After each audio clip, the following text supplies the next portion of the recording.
Thank you, praise and worship team.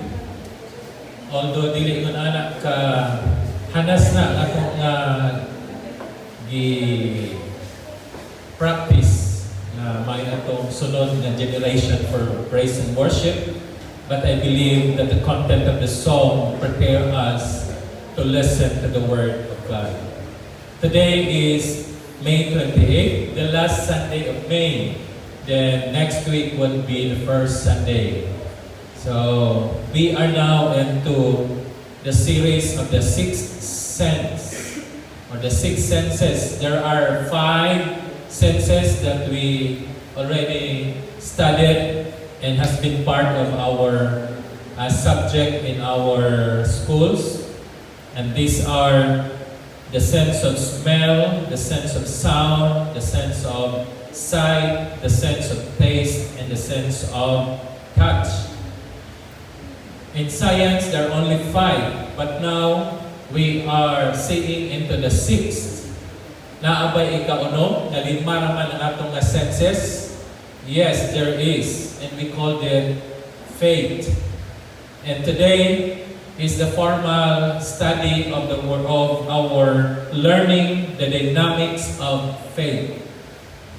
Last Sunday, we talked about the introduction of this faith, or learning the dynamics of faith.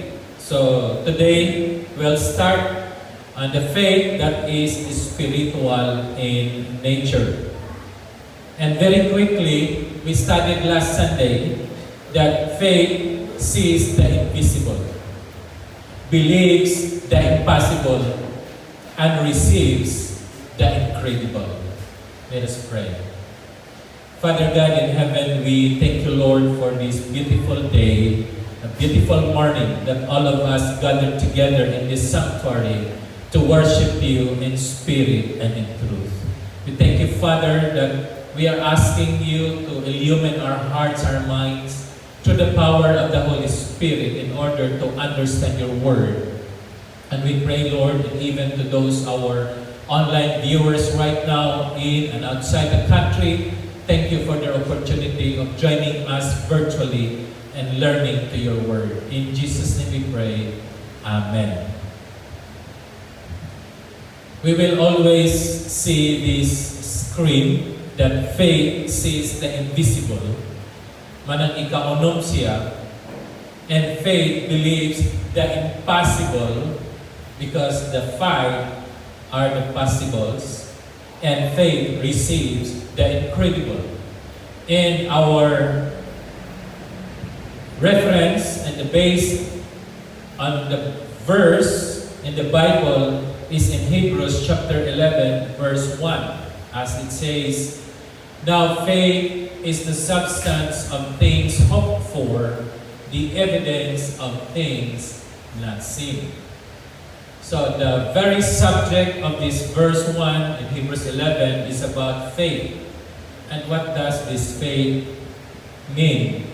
If we have faith, this faith becomes the substance, ang sulod of the things we hope for. Mao ni siya ang mga butang nga atong gituohan maski coming pa siya. And this is a picture of the evidence of the things not seen. You pictured out what you are hoping for in the future. This means that you have seen it today, the kind of things you wanted it tomorrow. And to illustrate this faith, we go back to Romans chapter 4, beginning verse 18 to 22, about Abraham and Sarah. That when God called up Abraham and promised to him to be the father of many nations, to be a blessing to all the nations, God promises Abraham with many members of the family. So God said, "Look up the skies and count the number of stars, and number of children nga naa sa imuha." And yet, when Abraham looked at himself, he said, "I am too old." And looking at his wife, Again, not only too old, but he has a barren womb. Dili siya makaanak. Bisang pagbatanon pa si Sarah, dili siya makaanak tungkol kay gisirhan ang iyahang matres na dili pwede makaanak. So two things nakita ni Abraham, ang pagkatigulan o ang pagka-barren ni Sarah. And yet, when God called Abraham, when God promised Abraham about his descendants, Abraham believed. And God credited to him as righteous. This means that Abraham did not look at himself and Sarah for the future, but Abraham looking at the future on the reality of the promise of God. Then why is it that Abraham and the rest of us have put our faith in God, and this faith is real in the coming days? God promises to Abraham today, but it was not accomplished tomorrow. Wala musaan ang Dios karon nga tubagon or ihatag ang iyang saad ugma or sunod adlaw or sunod simana. Man ang atong illustration was the life of Abraham and Sarah.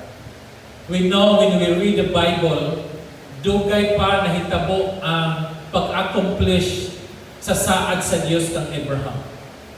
Wala niya ng tuiga ni sunod tuig na fulfill ang saad sa Dios kang Abraham. Mao nang sa atoa, when we ask God something, usahay ang gusto nato karong hapon or ugma ba o sunod simana, matubag na sa Dios. But remember, when God promises us, He will accomplish it according to His time and according to His will.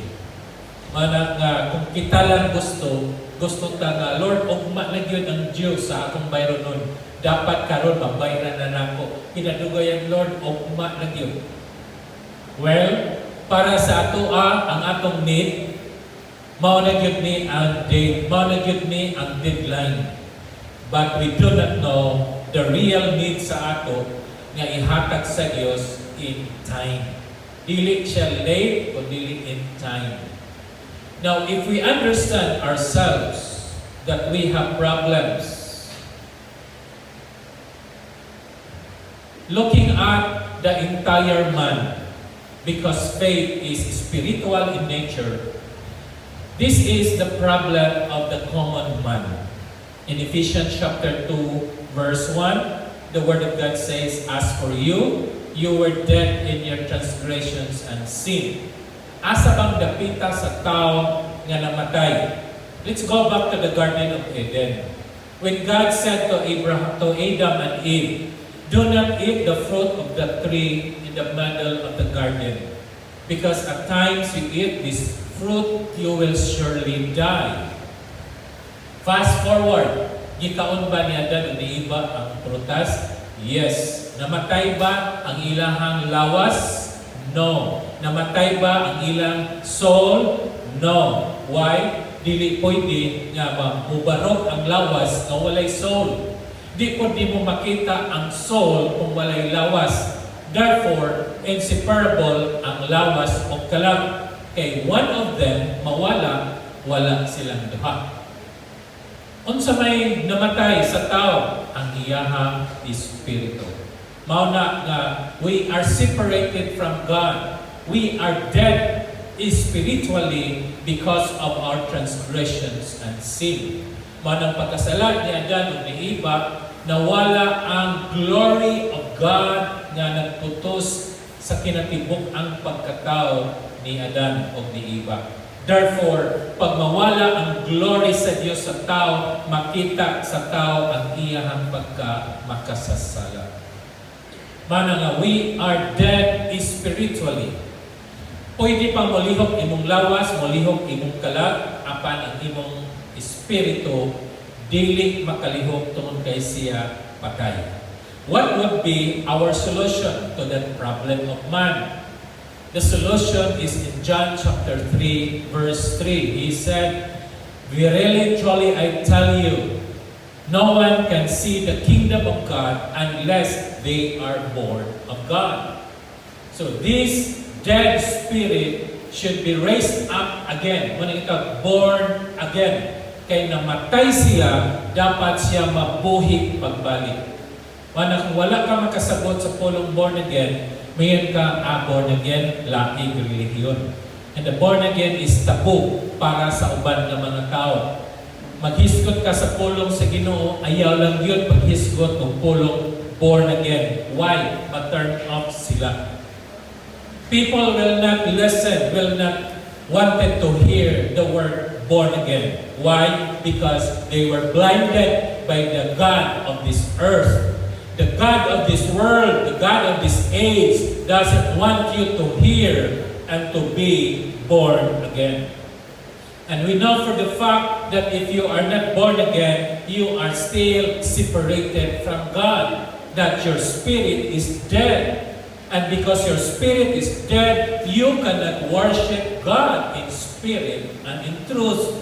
Our body singing to the Lord cannot worship God. Our soul that is thinking about God cannot connect to God unless your spirit is alive. This means we need our spirit to be born again in order for us to commune, to communicate, and to worship God. This is our lesson last Sunday. Ako rin siyang ibalik so that we can connect our topic this morning, that faith is spiritual. So a man that is spiritually born, rebirth is spiritually, complete na siya, body, soul, and spirit. Therefore, we can communicate to God. Why? According to Colossians chapter 2, verse 10, the Word of God says, "And you are complete in Him." If you are born again, you are complete in Him, who is the head of all principality and power. The word complete, we studied it last Sunday. The Greek word is plero, which means, translated into English, meaning finished. So when God said, when Paul writes to the Colossians, he said, we are complete in Him.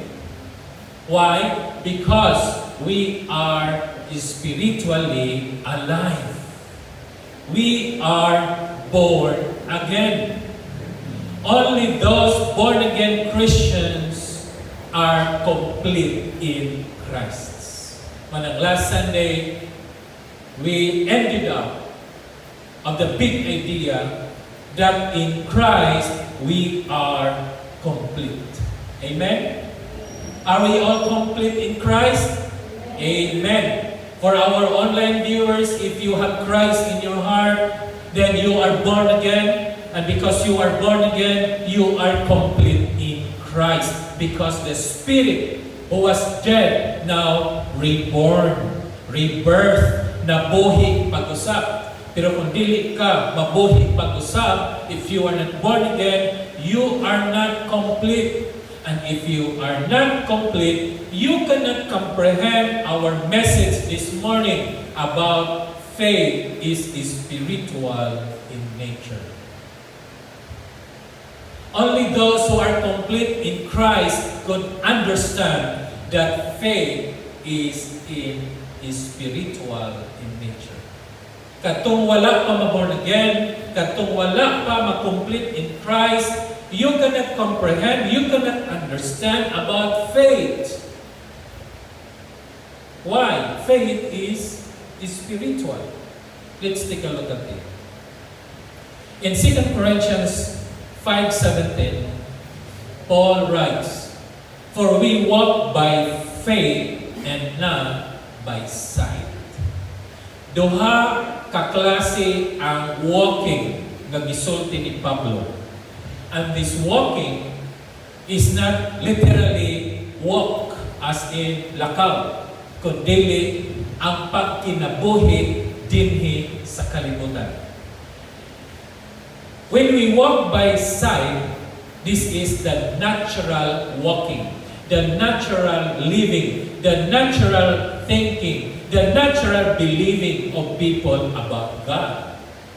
But if we walk by faith, this is what we call walking in spiritual living. Kung may buti pasabot, ani niya. Kung ang usa ka tawo na kumpleto ni Kristo, we are complete in Christ. We are finished in Christ. Our lives, ang atong pagkinabuhi daily is operated by faith. Sabi ba sagot of operated by faith? Tanan nga atong kinabuhi every day, we are looking forward on the promises of God that He promised to us. Even if karong adlaw wala pa na nimo madawat, but we are hopeful, we are positive that those promises of God na yung gihatag nato through the Word in the Bible is true. Therefore, we live according to the promise of God.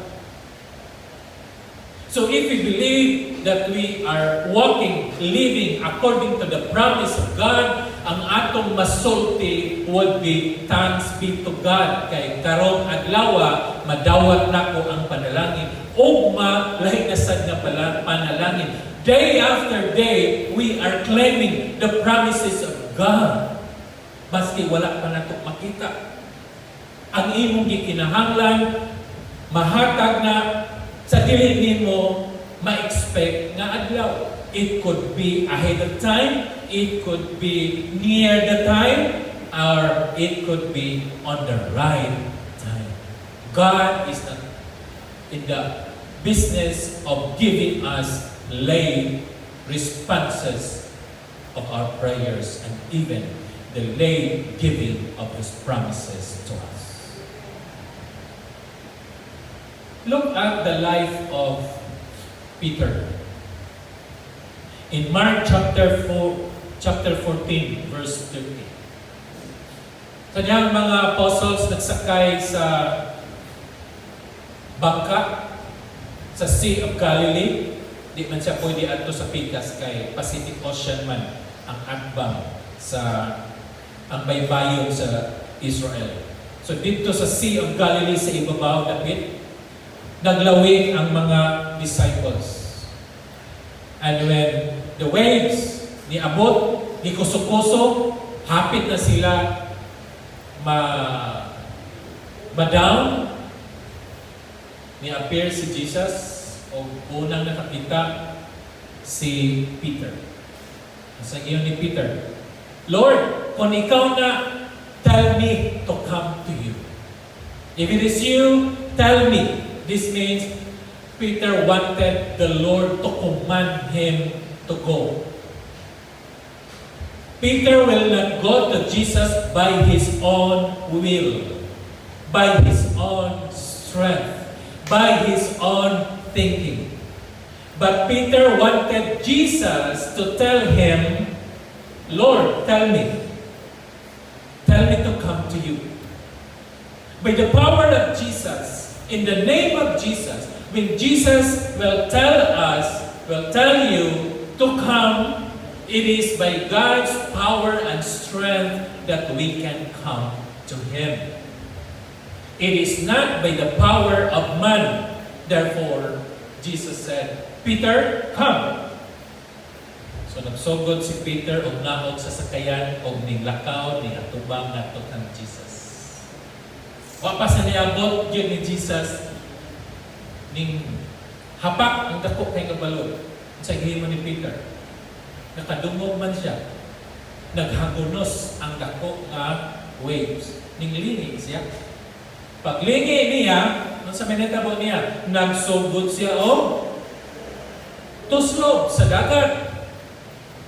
In the shortest prayer in the Bible, we can find when Peter said to Jesus, Lord, save me! Lord, save me. Tulura ka mo. 3 words. So di kinahanglan nga, Lord, guwapo kay ka, Lord, gamahan kay ka, nag-us-us na pa ni Lord, na ikaw, Lord, ako pa. Usa ka kilometro pa yung pag-ampo, maabot na din sa liog, ay pa kamay yung Lord, luwas ako. Nindot man ang pag-arigarin ang pag-ampo. But when you are in need, you can directly ask God's help. Lord, save me! And immediately the Lord extended His hand to get Peter out of water. If you choose to walk by faith, we need to turn off our sight. Otherwise, we will see the waves and it sink. When we walk by sight, we will sink. Alam bang, kung makinabuhi ka ba sila sa imong paglantaw, the way you see things, the way you understand your life, the way you solve your own problem, the way you wanted to live in this earth, you will surely sink. But when we live by faith, walk by faith, that means giving ourselves to God. Let God give us the strength in order for us to do things in our daily lives. Let God be the God of my life. Let God be the God of my plans in life. Let God be God in all the situations that I am. And let God be God in all the problems that I'm into. And that's our living. It is God who will give us the strength. If you feel na sink in nakakaroon, put your faith in God. He will lift you up. If you think na medyo ni us-us na ko karon, if you think na useless na ko karon, if you think na medyo wala naman ko'y mahimo, you are walking by sight. Di man ko kamao, lisod mani, kung saan manin ako, kapuya sa aking kinabuhi, may matay. These are the expressions of people walking and living according to your eyes. But when we live, when we walk according to our faith, then we can glorify God as we live day after day after day. We can appreciate, we can glorify God in a daily walk with Him. And the reason behind, when we compare those people walking by sight, walking by faith, we can identify those people who are walking by sight and who are walking by faith. If a person whose spirit is dead, then you cannot walk by faith. Why? Because faith comes when your spirit is alive. Kita nimo diferensya? If ang spirit nimo is born again, if the Spirit of God lives in us, then we can live by faith. However, if Christ is not into your heart, kung dili pa ka born again, you are still dead in your sin, you cannot live by faith. Bisag unsang pa nimo pagkinabuhi, bisag unsang pa nimo luhod-luhod ngadto sa Dios, bisag unsang pa imong pagserbisyo ngadto sa Dios, you cannot live by faith. Why? Because your spirit is dead. Manang mga tao nga walay Dios makinabuhi base sa ilang kaalam. Mamaya na ko natulan sa college. Mamaya na natulan ako sa seminar. Parenting. Mamaya na natulan ako sa akong kurso. Teaching. So people are living and walking and thinking like a mere man and woman. On the other side, if you are born again in your spirit, the faith of the Lord Jesus Christ na gihatag nato will operate. Mao na nga ang salvation, ang pagka-born again is by grace alone. And our condition as man, we are depraved. Unsa man ang depraved? Why mahimo? Your spirit is dead, dead as in dead. Naabade ay patay nga mubangon, naabade patay nga musinggit. Wala. Maybe ang definition nato sa patay, nagpapatay-patay. If you believe na nagpapatay-patay ka nga, you are not completely dead, mo na mga tao mayon nga, pwede man ta mo sampit sa Ginoo. Pwede man ta mo dool sa Ginoo. Pwede man ko mo ampo sa Ginoo. May sabay mo connect nato sa Ginoo, imong lawas? No? You believe that? Imong kalat? No? Isa mo connect mo sa Ginoo, ang imong spirit. Daw may kung patay imong spirit, can you connect to God? Can you do things for God? No. That is why our spirit is completely dead. And because of that, Luke 19:10, the writer, Dr. Luke says, he refers to Jesus. For the Son of Man, this is Jesus, came to seek and to save the lost. Si Jesus nga anak sa tao minganhi aron magngita o muluwas sa tanang nagawala. Kinsa minganhi aron mangita? Jesus. But why are people looking at God? Seeking the Lord. Anong mingon man ta nga, duol na mo sa Ginoo. Adto na mo sa Ginoo. Paduol na mo sa Ginoo. Pwede di ang patay mo duol sa Ginoo? That is how depraved we are. Yung anak takapatay. Bisan imong lawas, imong kalag mo adto dito sa simbahan, apan yung espiritu patay, you cannot truly worship God. Sa ngayon ni John 4:24, God is spirit, and they that worship Him must worship in spirit and in truth. Mao nang musimba imong lawas ngadto sa Ginoo, dapat ang Ginoo nimo na ko'y lawas. Kay lawas to lawas man na. Manang musimba ka, kinahanglan jud og lawas o kini nga lawas ako ning simbahon sa akong lawas, lawas to lawas, flesh to flesh. Kani imong lawas mo lihok, yung lawas di jud mo lihok pero na pud say lawas. That is how people worship. But those who are born again, na born again ang spirit, therefore ang spirit nga nabuhi mo ay mo communicate sa Ginoo nga espiritu, spirit to spirit. Mananiyan si John, they that worship Him must worship in spirit and in truth. So those who have dead spirit, they cannot worship God. Let us be clear enough.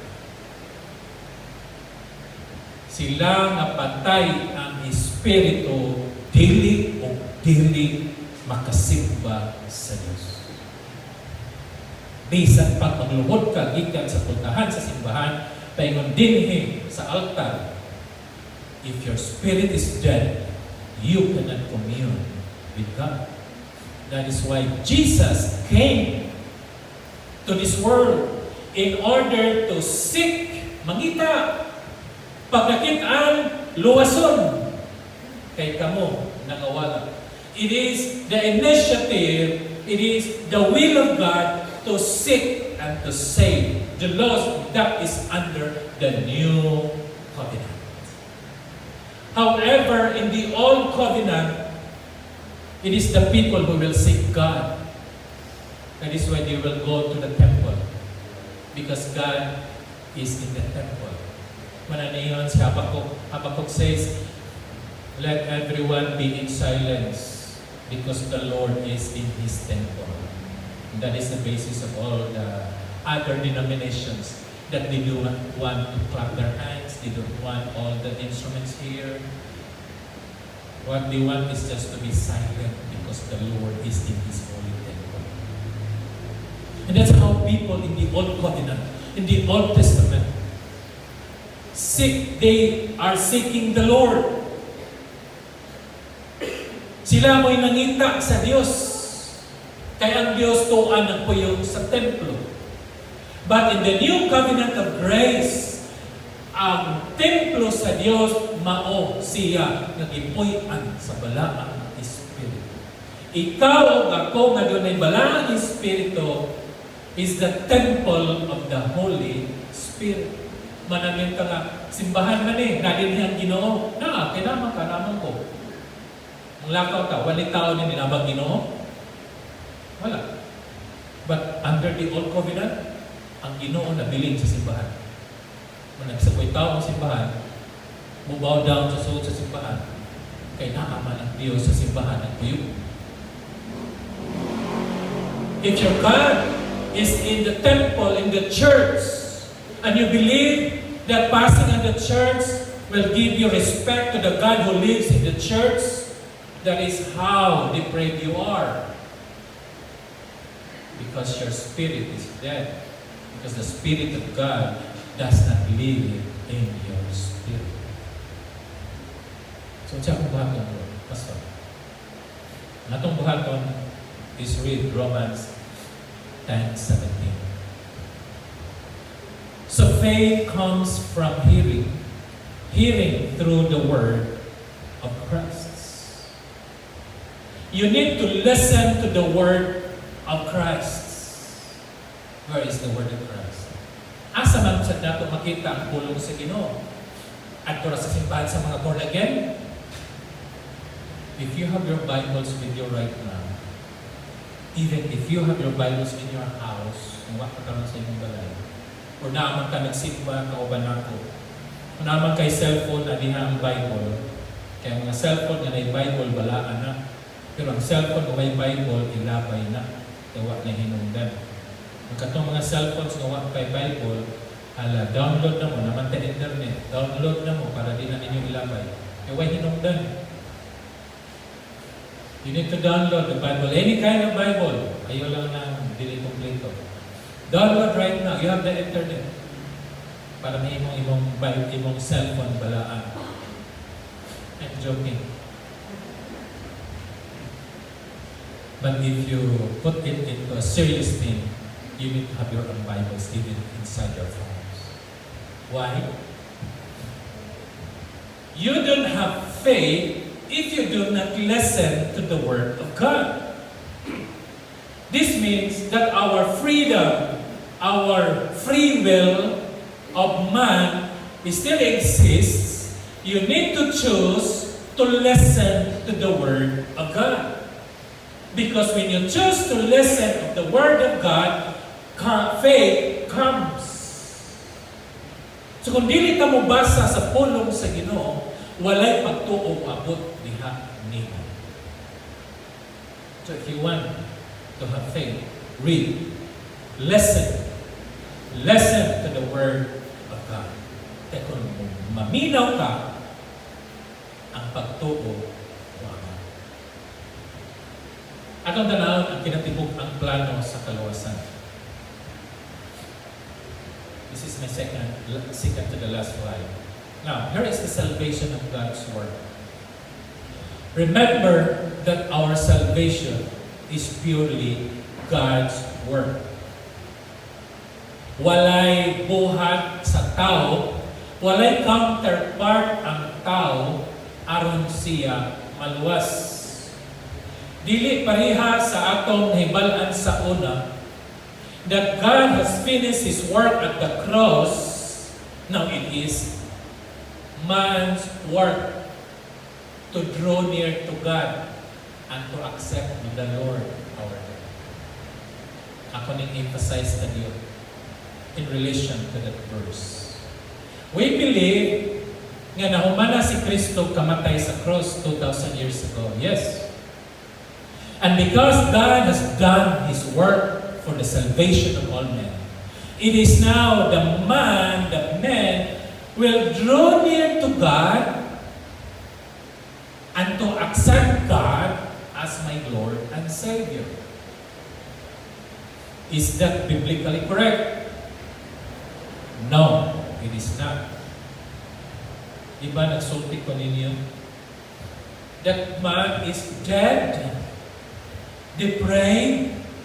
How can the Spirit walk and accept Christ? Adi, ang Spirit Pastor, kaya lalawas mo walk. Asa makapaingon ato simbahan? Napabot simbahan, madawat na sa Ginoo? Yes, kanadi atong Holy Communion, Pastor. Kaon ta, dawat mo na itong Ginoo. Man kayo, hindi kaon imong Ginoo.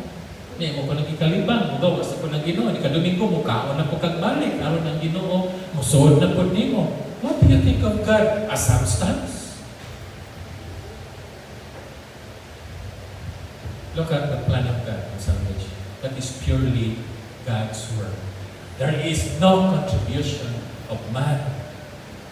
Kaya namin tanga ko, mulakaw ko, mangita ko sa Ginoo, I will draw near to God. You cannot do it because you are depraved.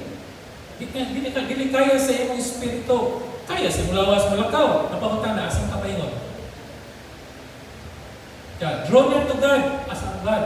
Asa ba ang God?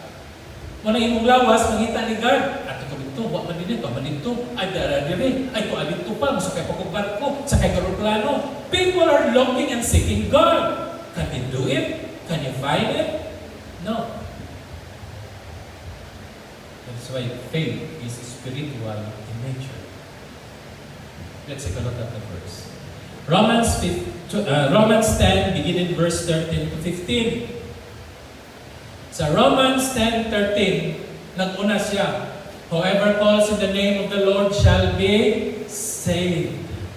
Pag-abot nimo sa verse 15, na dito, that God sent people.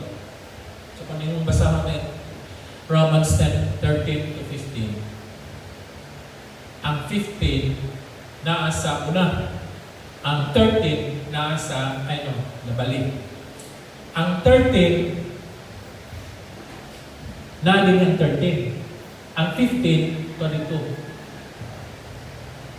So, kung basahan mo na entire Romans 10:13 to 15, beginning verse 15 going down, God sent people to preach. That is verse 15. And then, these people na nag-preach,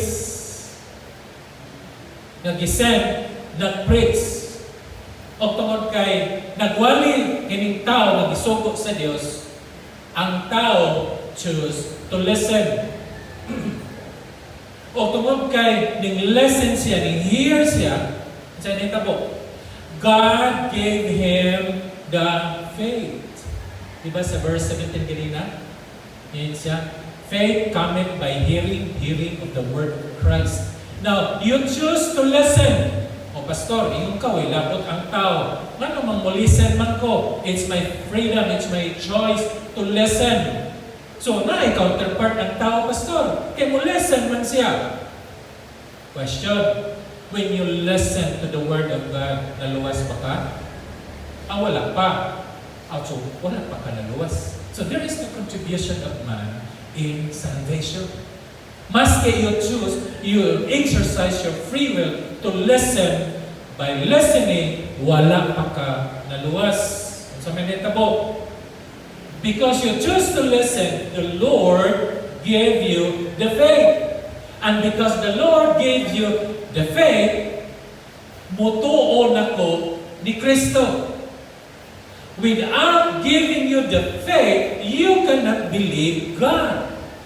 And because you have faith in God, you can believe in God, you call the name of the Lord. What's the result? You are saved. This means at the time you call the name of the Lord, that's the time na ikaw naluwas. O lagi pasok, kinsa may mutawag. Dili ako. Ikaw. O ganun itawag man ka. Nituo man ko. O ganun nituo man ka. Itagaan mo itong pagtuo sa Ginoo. Di man ang pagtuo ha. Gikan sa Ginoo. See? The faith that comes from God, mo na gigamit na to, na mutuo ta sa Dios, and when we believe in God, kita naluwas. Will you believe in God? If you are listening right now, if you intently listen to the Word of God, by this time, you now believe in God. If you just listen from beginning until this time, I'm sure God has given you now the faith in order to believe Him. So ang tanan, iya sa Diyos. Even the faith na itong igamit, iya sa Diyos. Therefore, kung naata sa Diyos, if God is in us and we are in God, we are living by faith. Only the believers can live by faith. Only the believers have the right to claim the promises of God. Though wala pa na nato makupti, but we believe with the promise of God, nimo og nako, we believe that someday, somehow, God will fulfill His promises to you and to me. Because of that faith that is in us. And lastly, the big idea here is the same faith that saves us will release the blessing that God has deposited inside our born-again spirit. Only those who are born of God can receive the blessings that God has deposited. Where? In our spirit. The guarantee, the deposit is the Holy Spirit in us. The promise of God will become true to you and to me. What God has promised that He wanted to do to you and to me will be accomplished in due time in His will. Nagkatong wala pa makadawat sa panalangin, wait. Maybe you think, Lord, karon na. Maybe you think, ugma na. But if we live by faith, God knows better than us. And the blessing you are asking for is just a little one than the promise of God to bless you and me. For those na wala pa ni Kristo, accept Him as your Lord and Savior right now. Call on the name of the Lord because you have faith right now. Then you are included of the blessings of Abraham. We at the City family, the faith that is in us is the same faith that will flow the blessing. Day after day, year after year, until we come to the full knowledge of the Lord Jesus Christ, giving God the glory, honor, and power to Him. Let's give clap offerings to our God.